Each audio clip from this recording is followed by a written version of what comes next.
ইলিশ মাছ কাটতে গিয়ে যদি মনে হয় আপনি যুদ্ধের ময়দানে আছেন, তাহলে এই ভিডিওটা আপনার জন্যই। আজকে একদম সহজভাবে ইলিশ মাছ কাটা দেখাবো। মাত্র 10 মিনিটেই একসঙ্গে অনেক মাছ কাটা হবে, ঝটপট ছিটে ফোটা ঝামেলা ছাড়াই। তো এই মাছ কাটার জন্য প্রথমেই আমি এখানে 8টি মাঝারি সাইজের ইলিশ মাছ নিয়ে রাখলাম বেছিনে। যে কোনো ছোট সাইজের ঢাকনা বা ক্যাপ দিয়ে পেছনের ছিদ্রটা প্রথমে বন্ধ করে দিচ্ছি। এখন বেছিনে পানি ভর্তি করে নিব।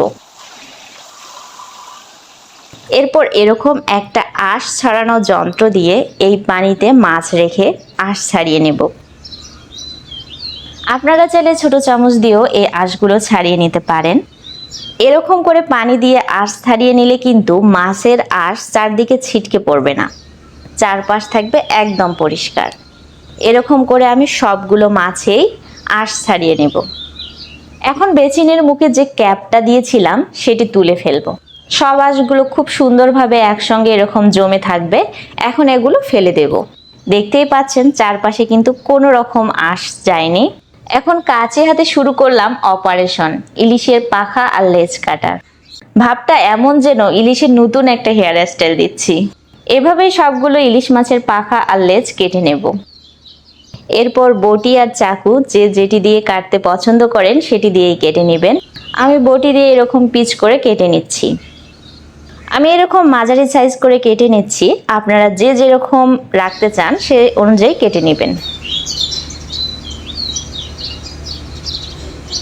সব পিচ করা মাছ এবার আবার বেসিনে রেখে ভালো করে ধুয়ে নিচ্ছি। ইলিশ মাছ কিন্তু বেশি ধুইতে হয় না, একবার থেকে দুইবার ধুইলেই হয়ে যায়। আমি ইলিশের লেজগুলো একটু ছোট করে কেটে নিয়েছি। এই লেজগুলো দিয়ে আমি ইলিশের লেজ ভর্তা করব, নিশ্চয় আপনাদের মাঝে শেয়ার করব। আর মাছের মাথাটা এরকম মাছ থেকে কেটে নিয়েছি আর ভিতরের ফুলকাটা ফেলে দিয়েছি। আপনারা চাইলে সেম পদ্ধতিতে যে কোনো বড় মাছ এভাবে কাটতে পারেন। যারা সংসার জীবনে নতুন তাদের জন্য এটি কাজে আসবে। সবগুলো মাছ আমার ধোয়া হয়ে গেছে। তো আজকে এই পর্যন্ত। সবাই সবার জন্য দোয়া করব। সবাই অনেক ভালো থাকবেন। আল্লাহ হাফেজ।